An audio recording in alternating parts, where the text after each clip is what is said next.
محفل پرشور جوانان در دوشنبه برای دریافت جایزه موسیقی باب. اینجا هم موسیقی راک صدا داد، هم موسیقی ملی تاجیکی.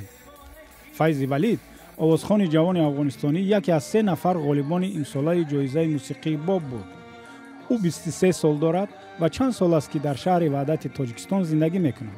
6 سال میشه که در عرصه موسیقی فعالیت دارم. گروه موسیقی ما متشکل از 4 آدم میباشه. همچنین هدف از اشتراک در این برنامه این است که ما تا بتوانیم موسیقی اصیل افغانستان برای مردم تاجیکستان نشان دهیم. آزمون برای دریافت جایزه موسیقی باب سال 5 است که برگزار می شود. امسال 16 نفر جوانان از 16 تا 25 ساله از تمام منطقه‌های تاجیکستان برای دریافت این جایزه تلاش کردند.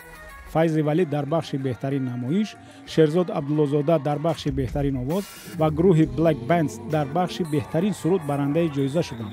هر یک 5000 سومانی جایزه گرفتند.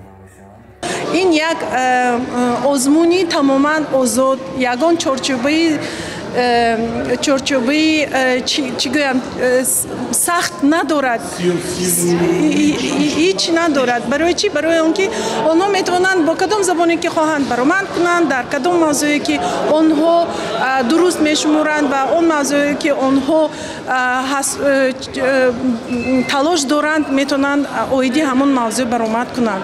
و پیش از همه ایجادیات صنعت موسیقی.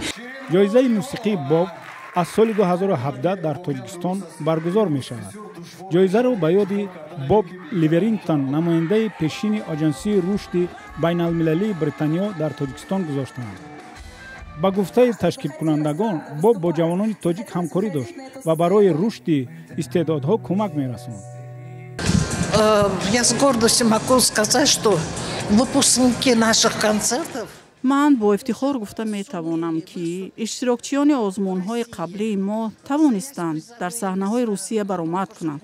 صاحب جایزه‌های آزمون‌های گولس و ویس گولس و غیره بگردند. شرط اساسی این آزمون در آن است که سرودها باید اصلی باشند. یعنی مؤلفان باید خود اشتراک کنندگان باشند.